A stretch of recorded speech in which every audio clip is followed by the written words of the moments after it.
H.P. Lovecraft, The Whisperer in Darkness. Narrated by Gary Appleton. 1. Bear in mind closely that I did not see any actual visual horror at the end.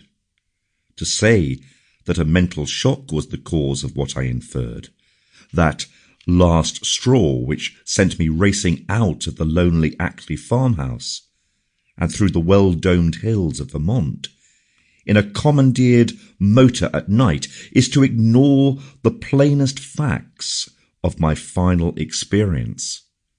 Notwithstanding the deep extent to which I shared the information and speculations of Henry Ackley, the things I saw and heard, and the admitted vividness of the impression produced on me by these things, I cannot prove, even now, whether I was right or wrong in my hideous inference. For after all, Ackley's disappearance establishes nothing. People found nothing amiss in his house, despite the bullet marks on the outside and inside.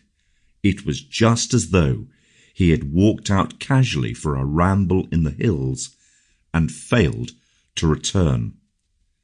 There was not even a sign that a guest had been there, or that those horrible cylinders and machines had been stored in the study. That he had mortally feared the crowded green hills and endless trickle of brooks among which he had been born and reared means nothing at all, either, for thousands are subject to such morbid fears. Eccentricity, moreover, could easily account for his strange acts and apprehensions towards the last. The whole matter began, so far as I am concerned, with the historic and unprecedented Vermont floods of November the 3rd, 1927.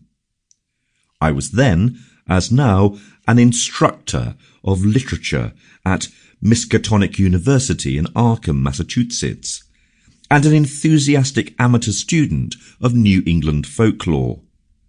Shortly after the flood, amidst the varied reports of hardship, suffering, and organized relief which filled the press, there appeared certain odd stories of things found floating in some of the swollen rivers, so that many of my friends embarked on curious discussions and appealed to me to shed what light I could on the subject. I felt flattered at having my folklore study taken so seriously, and did what I could. Sample complete. Ready to continue?